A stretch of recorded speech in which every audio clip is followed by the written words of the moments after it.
Salut poditeurs et poditrices, voilà comme promis, chose promise, chose due. On fait de la bière. Voilà, la petite vidéo explicative justement sur mon kit de bière, le kit de bière dont je vais parler dans le podcast, le GNQ numéro... Ouf. Tout ça, au moins le 3. Au moins le 4, Le GNQ 4. Voilà, GNQ 4. Le grand n'importe quoi 4. Et ce qui est ici, dans mon garage, on va faire les brasseurs amateurs. Donc voilà.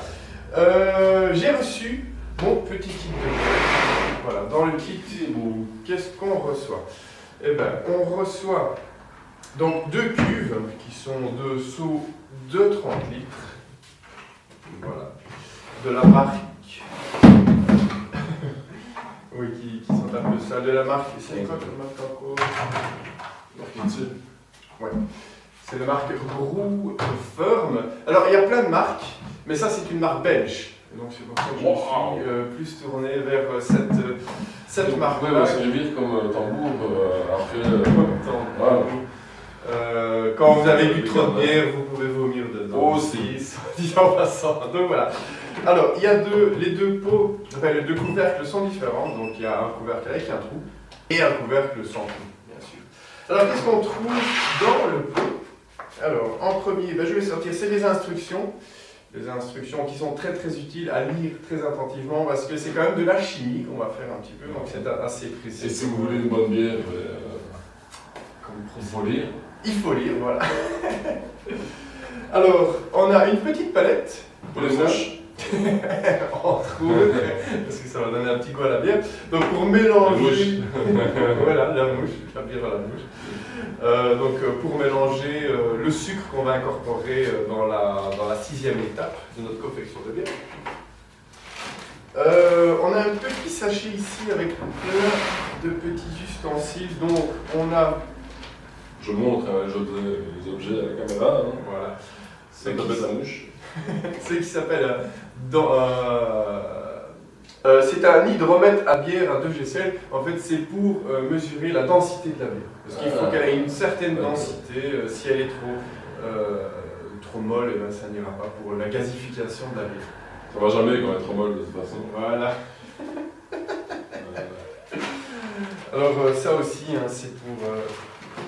ça va nous servir à calculer la densité de la bière. Donc on va mettre le petit ustensile comme ceci. Voilà. Et voilà. On va le remplir de bière. On va mettre ce petit outil dedans et ça va nous permettre de mesurer la densité de la bière. Alors, on a des capsules dans le pack. À ne pas jeter sur la voie publique. Oui, si non, vous bien voulez. sûr. À ouvrir avec vos dents, bien sûr. Ainsi, en bon belge. Voilà. Ben forcément, si on a les capsules, il faut la capsuleuse. Ah. Donc vraiment le kit ici il est vraiment complet, c'est ça que c'est chouette. On peut faire de la bière, on a besoin de rien acheter en plus, sauf, je vais vous en parler après, de ce petit ustensile que là sur le côté. Donc voilà, la capsuleuse à bière. Ici, On met ça, voilà. La petite capsuleuse à bière. Alors le petit barboteur qui se trouve ici, je vous ai dit qu'on avait un couvercle avec un trou, et bien justement le couvercle qui est avec le trou va servir à mettre le barboteur dedans. Et le barboteur ça va servir à quoi? Quand on va faire fermenter sa bière, donc on va la laisser de côté, et on va voir l'activité de la bière, donc à chaque fois qu'il y a du gaz qui va se produire. Le gaz qui va se créer justement avec la gazification de la bière, ça va faire des bulles. On va remplir le barboteur d'eau et ça va faire des bulles. Et une fois que le barboteur va être plat, il n'y aura plus de bulles du tout, ça voudra dire que notre bière a bien fermenté et qu'on va pouvoir continuer. Le petit processus. Tout se fait dans le tonneau en fait, la bière. Oui, C'est ça se fait dans un tonneau. Je vais expliquer Parce pourquoi. que j'avais vu un autre kit avec des casseroles en inox, des choses comme ça, c'est possible Oui, ça c'est possible. En fait, le kit de bière ici, c'est vraiment pour les débutants, pour les amateurs. Donc ça va être un kit un petit peu comme une pâte à tartare. Tu vas ouvrir la pâte à tartare, tu vas la mettre dans un moule et ça va gonfler. Voilà, Voilà, ça va être vraiment la même chose. le procédé que tu dis toi, ça va être un peu plus compliqué, donc il va falloir créer ceci. Oui, c'est le houblon qui est déjà créé, qu'on va pas besoin... On va parler justement dans le podcast. Voilà. Donc, tu peux choisir des goûts différents. Voilà. Ici, donc, la préparation est déjà faite. Donc, le grain a déjà été moulu, torréfié, la lie a déjà été rincée, etc. Donc, on n'a plus rien à faire, juste à le verser dans le pot. Dans ce que tu dis, toi, avec les casseroles, etc., c'est vraiment pour préparer ceci. Préparer ceci, qui prend énormément de temps. C'est vraiment... Et si je peux me permettre, vous avez le petit drapeau belge, hein, donc on fait de la bonne bière. Hein, ça. Et bien sûr, j'ai pris de la Grand Cru.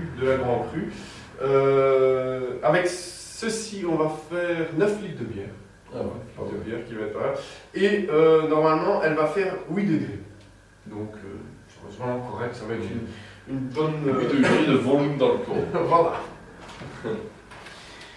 Ceci, je ne sais pas ça sert à quoi, mais on trouvera bien par après. Voilà. C'est pour tuer les mouches. À la Saint-Macade. Alors ceci, ça c'est pour nettoyer les bouteilles, forcément, pour stériliser les bouteilles, parce qu'après on va le mettre en bouteille. La petite boîte ici. Ok. Là, nous avons... Le tour d'araignée, on trouve la feuille. Le tour d'araignée, on trouve la je sais. C'est pour donner encore un goût à la bière. Alors on a les deux petits barboteurs, les deux petits becs verseurs ici, que l'on va placer sur le côté du... En dessous du seau, tonneau, voilà, en dessous du tonneau, il y a un petit trou. Et ça va nous servir à quoi? Une fois que notre bière sera fermentée, on va devoir la transvaser dans l'autre cuve. Dans l'autre cuve, c'est pour ça qu'il y a deux becs verseurs. Voilà, deux becs verseurs et deux cuves aussi. Voilà. Et ensuite, quand la fermentation, qui prend à peu près 10 jours, va être terminée, on va le verser dans l'autre cuve. Voilà. Et on va rajouter du sucre.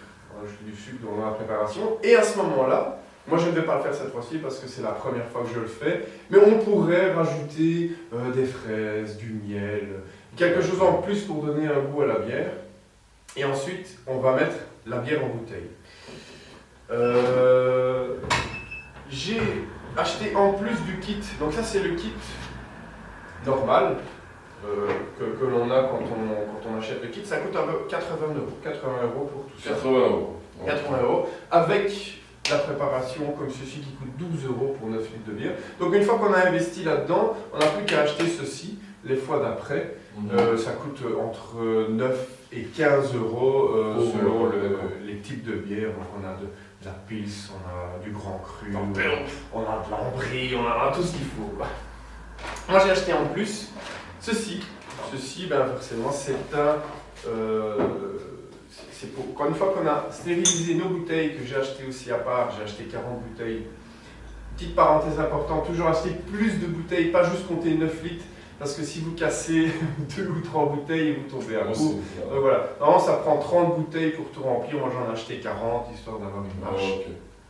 Il n'y a plus qu'à fabriquer un bon bac en bois. Voilà, aussi, à l'ancienne. Il y a toutes sortes de bouteilles. Moi, je suis opté pour ceci parce que dans le kit, il y a les capsules, mais vous avez les couvercles manuels aussi avec les petits joints qui peuvent être pas mal aussi. Est-ce qu'on peut placer sa marque sur la bouteille? Bien sûr, c'est ça l'intérêt. Moi, je vais créer justement une petite étiquette voilà, avec le nom de ma bière. Je vais l'appeler. Est-ce que je le dis tout de suite ou je laisse la surprise pour plus tard?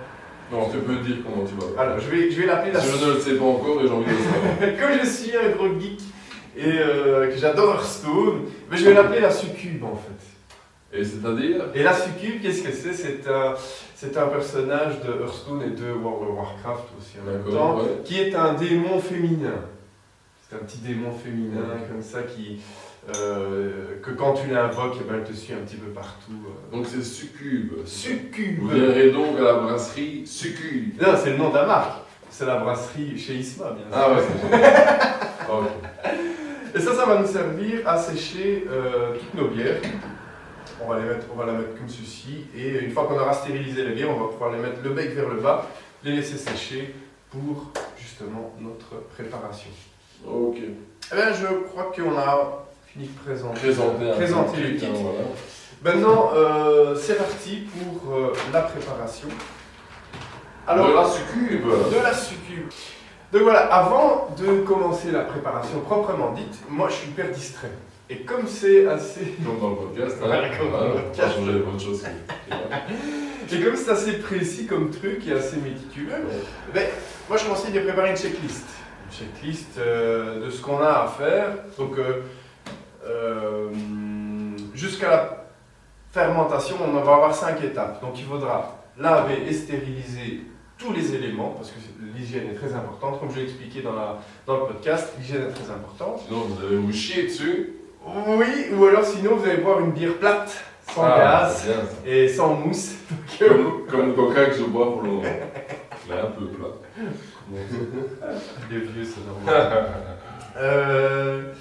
Alors, deuxième étape, il va falloir chauffer ici la petite canette au bain-marie pour liquéfier la préparation. Il va falloir ensuite verser la canette dans la cuve de fermentation avec 1 litre d'eau chaude. Ensuite, on va rajouter 2 litres d'eau bouillante et le reste pour arriver aux 9 litres, donc 5 litres 25, j'ai fait le calcul. Wow.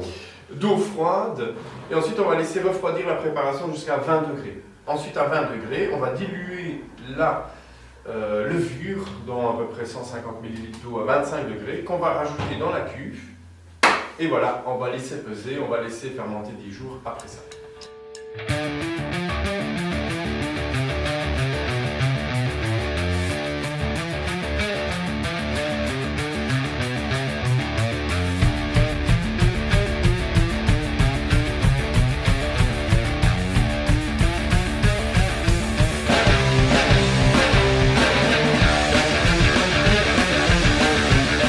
Voilà, on vient de stériliser, nettoyer et stériliser la cuve, le petit vapoteur et le petit déglaceur qui se trouve ici. Parce que nettoyer et stériliser, c'est pas la même chose. Donc on va nettoyer avec un produit détergent, genre comme ça, et ensuite il va falloir stériliser En salissant avec des petits grains blancs. Voilà, des petits grains blancs à l'oxygène actif, je ne sais plus le nom, je l'ai montré dans la petite préparation. Donc maintenant, voilà, on va cocher, laver et stériliser. Étape 1, c'est fait. Étape 2, chauffer la canette au bain-marie pendant 10 minutes. Et ensuite, on va le verser dans la cuve avec 1 litre d'eau.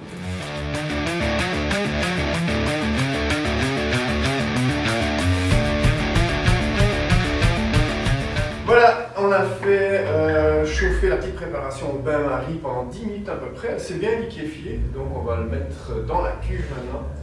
J'utilise des maniques parce que c'est chaud. Ça a chauffé au bain-marie. Ça a chauffé. Et voilà. C'est dégueulasse. Dégueulasse. Ça sent pas très bon non plus, mais bon. Désolé, j'ai plus de batterie sur ma GoPro, donc je ne vais pas vous filmer Pas grave. ce qui coule dedans. Mais c'est un liquide, une genre de l'huile super épaisse, quoi, un peu. Ouais. Bien brune. Et l'huile de moteur. Et qui sent super bon. Alors, on a pris 1 litre d'eau, chaude à peu près à 30-40 degrés. Je vais le verser dans le pot pour bien rincer le pot.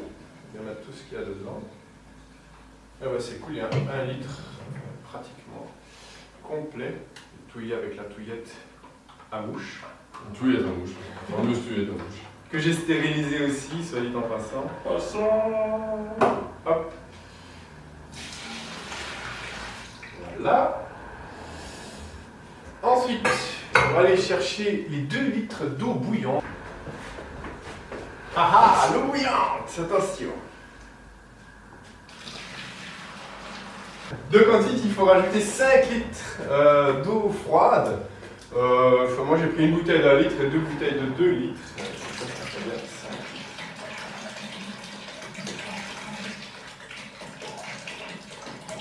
C'est ça la technique, donc ça coule plus vite pour moi. Et pencher un peu comme ça. Oh, Vas-y, ouvre. Oula! Ah ouais. ça c'est, hein, ça coule plus vite quand c'est fait comme ça. Vite. Ah ouais. Là. Donc là on a 3 3 litres, c'est ça? 3 litres. Et les derniers 2 litres. Voilà. Remarquez que j'ai utilisé un peu toutes les eaux différentes, je ne sais pas ce que ça va donner. Donc maintenant, il faut que l'eau atteigne une température de 20-25 degrés à peu près avant de rajouter la levure. Comment tu vérifies ça?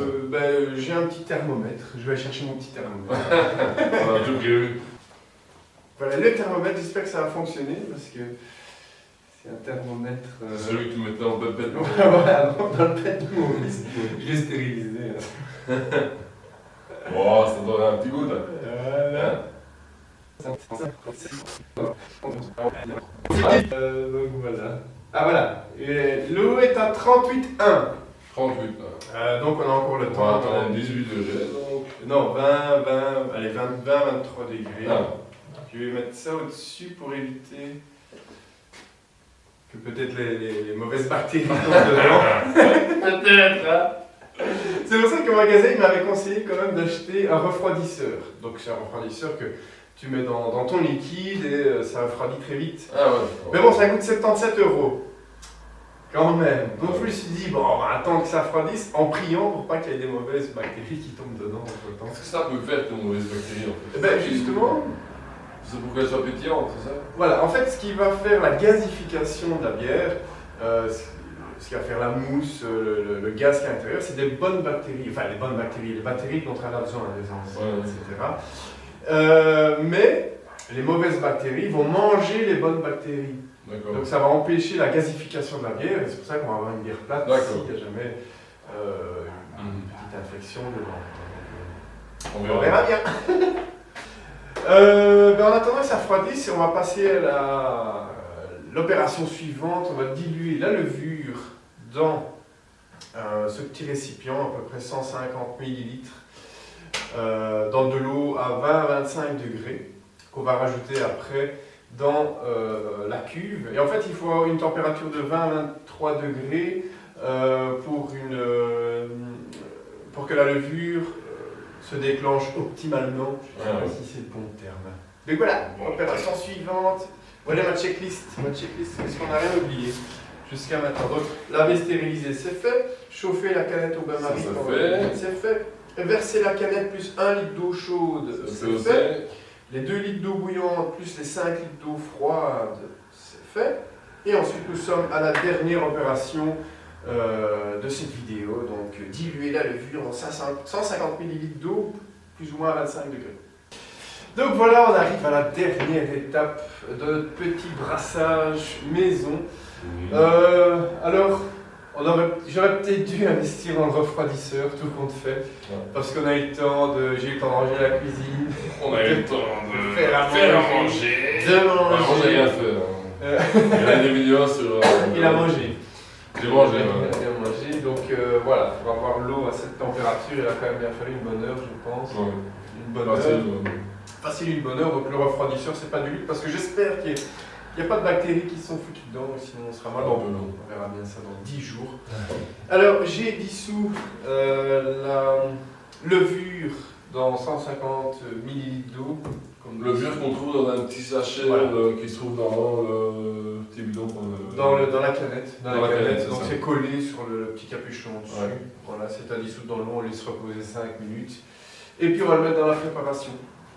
Est-ce que tu sais prendre le barboteur? Moi je sais prendre le barboteur. Voilà, je vais poser le couvercle. Et avec la tapette à mouche, on va mélanger le tout. Tu vas mélanger un petit peu. Là. Voilà,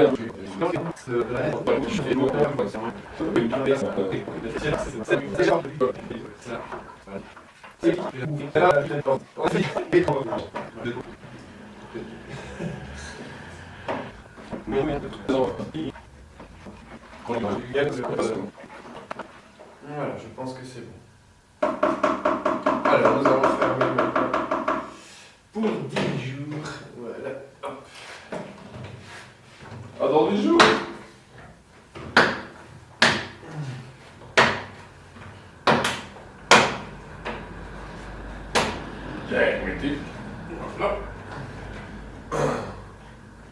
Ok, le barboteur. Le petit barboteur. Attends, avant de l'enfoncer, on va voir si. Petites bulles qui vont se former normalement. Oula, oui. Je crois que j'ai mis au donné laisser le capuchon. Ouais, voilà. Ah voilà, ça y est. Et le barboteur est mis. Manque un petit peu d'eau, mais bon. Ça devrait aller quand même. Merci Franck. Et voilà, voilà notre première vidéo du podcast. Voilà. Donc on vous montrera le résultat dans 10 jours. Dans 10 On ne pourra pas encore la boire. Et après on va. Elle sera prête pour décembre. Pour le mois de décembre. C'est une bière de Noël. C'est une bière de Noël. Voilà, on va déguster au Nouvel An. Voilà. Et la prochaine étape, c'est la mise verser dans l'autre cuve, la mise dedans du sucre et ensuite la mise en bouteille. Et puis on attendra 800. Pourquoi tu ne veux pas les laisser dans le même tonneau? Je ne sais pas. Je ne sais pas. Il n'y a pas trop d'explications. On va essayer de se renseigner pour la prochaine. Voilà, on va essayer de se renseigner. Peut-être pour les dépôts. Les dépôts, ça serait fait dans le fond du bac. On va se renseigner, on vous répondra. Ok. Allez. Tu rappelles, avant de dire au revoir, où on peut trouver ce genre de kit? Juste. Voilà, moi j'ai trouvé le kit sur un site qui s'appelle La Houblonnerie. C'est un magasin qui se trouve près de la frontière française, à la frontière à Lille et Moucron, c'est les deux.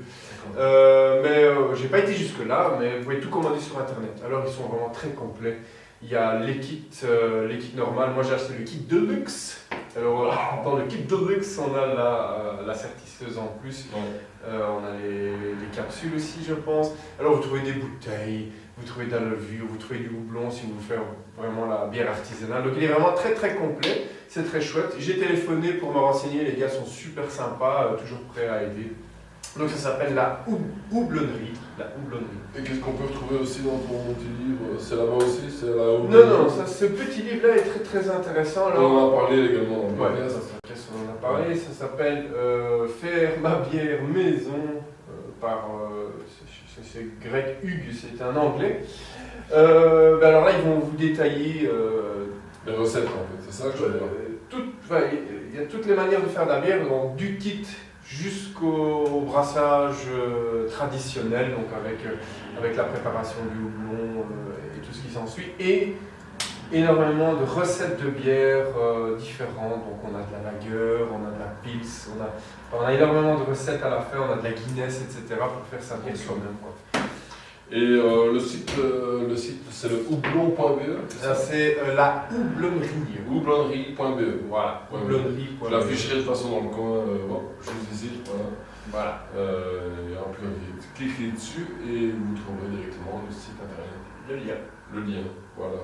Donc, on a pensé à tout. On a pensé à tout, on a rien oublié. Voilà, on espère que ça vous a plu et que ça vous aura donné l'envie de devenir alcoolique comme nous.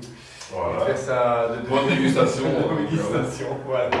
Et si vous avez envie de passer à la brasserie chez Isma, voilà. Eh bien, les portes ouvriront à partir du mois de décembre. Mais que pour 24 bouteilles. C'est encore pire que comment c'est Orval. Oui, quel Orval, oui. Ça fait pire que l'Orval, donc c'est encore meilleur. Et elle coûte 45 €. J'ai envie de te poser une petite question avant qu'on quitte les gens. Quelle est la différence entre une bière comme ça, faite à la maison, et une bière faite dans une abbaye? Ils ont d'autres procédés qui sont plus importants. Concrètement, enfin nous le kit bien sûr, ça c'est, on n'a rien fait, on a juste mélangé des ingrédients. Mais concrètement, si tu vas faire ta bière toi-même, si tu vas faire de la trappiste à la maison, c'est le même procédé qu'en abbaye en fait. Sauf que eux, ils ont des cuves qui font 10 000 litres. En fait, ce qui est intéressant avec la bière par rapport au vin, c'est que le vin, tu as un ingrédient, le raisin. Et il arrive à avoir des cépages totalement différents, mais tu as toujours c'est quand même limité. Quoi. Tandis que la bière, tu vas avoir plein de goûts différents. Voilà, déjà l'eau, la dureté de l'eau, donc tu vas avoir une eau différente, tu vas avoir un goût de bière différent. Tu peux rajouter énormément de choses dedans, tu peux rajouter du miel, il y a la crique avec la framboise, il y a les lagers avec le citron. Donc c'est ça que ça fait la richesse, mais concrètement, le brassage se fait de la même manière, les températures sont les mêmes, puisqu'il y a des températures à respecter quand on prépare son houblon, son malt, etc. D'accord. Le temps de mouillage. Le Toujours principe bien est le mûri même. longtemps, ça met. Ouais, c'est toujours mieux bien mouillé, ça va plus facilement. Mais le principe est le même. En gros, sauf que eux le produisent depuis X années et ils ont un savoir-faire aussi. Ils ont un savoir-faire qu'il y a, parce que c'est beau, il y a vraiment une explosion de brasseries artisanales maison qui se fait, mais la qualité forcément n'est pas toujours là. Et quand tu as une bière comme l'EF qui est là depuis 1180, ils ont quand même un savoir-faire qui est là. Ouais. Maintenant c'est devenu industriel, mais le savoir-faire est quand même là. Voilà.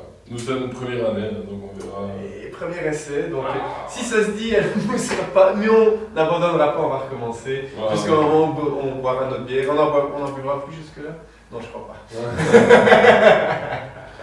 Allez, Allez, à la prochaine. à la prochaine, salut. Salut, suivez-nous.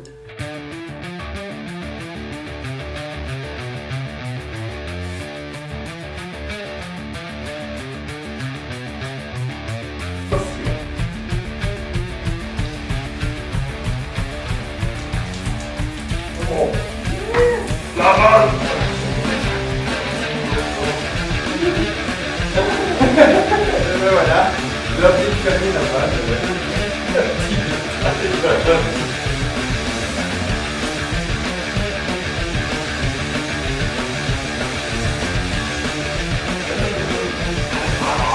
All right. La la la la la la la la.